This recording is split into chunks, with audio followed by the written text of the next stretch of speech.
સાબરકાંઠાના હિંમતનગરનો હાથમતી wear dam overflow થયો છે। ચોમાસામાં બીજી વાર વિયર ઓવરફ્લો થયો હતો। રાત્રે ઉપરવાસમાં વરસાદ વરસતા પાણીની આવક નોંધાઈ હતી। મહેતાપુર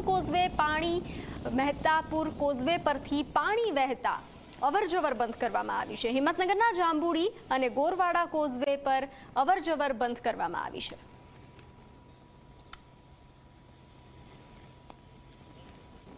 ભારેથી અતિ ભારે વરસાદની આગાહી વચ્ચે સાબરકાંઠા જિલ્લામાં રાત્રિ દરમિયાન 1 ઇંચથી માંડીને 4 ઇંચ જેટલો વરસાદ સર્વત્ર નોંધાયો હતો। અત્યારે હાલ જે વરસાદ છે વરસાદને લઈને ઉપરવાસમાં વરસાદ વરસવાને લઈને હિંમતનગરના હાથમતીના જે વેસ્ટ વિયર છે વેસ્ટ વિયરમાંથી પાણી ઓવરફ્લો થઈ રહ્યું છે અને નદીમાં વહી રહ્યું છે। બીજી તરફ જે હાથમતી જે નદી છે નદીના જે ઉપરવાસમાં જે જાંબુડી અને ગોરવાડા છે ત્યાં આગળ કોઝવે છે કોઝવે પર પાણી જતાં અવર જવર બંધ થઈ છે। તો જો વાત કરવામાં આવે તો હિંમતનગર શહેરમાં પણ જે સહકારી જીન છે સહકારી જીન ઉપરાંત મોતીપુરામાં જે નેશનલ હાઈવે છે નેશનલ હાઈવે પર પાણી ભરાયા છે, જેના કારણે વાહન ચાલકોને અવર જવર કરવામાં મુશ્કેલી પડી રહી છે।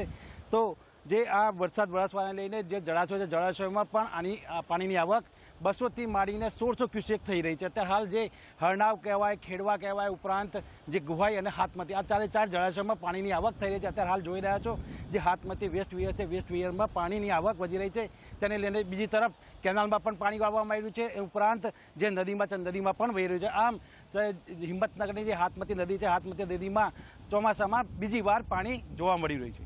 શૈલેષ ચૌહાણ, G24 કલાક, સાબરકાંઠા।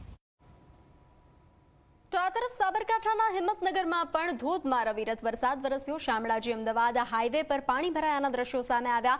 મોતીપુરા નેશનલ હાઈવે પર પાણી ફરી વળ્યા। મોતીપુરા મેડિસિટી ચોકડી નજીક પાણી ભરાતા લોકો હાલાકીનો સામનો કરી રહ્યા છે। હાઈવે પર પાણી ભરાતા વાહન ચાલકો પરેશાન થયા છે। આપ આ દ્રશ્યો જોઈ રહ્યા છો, રસ્તા પર પાણી ફરી વળ્યા છે।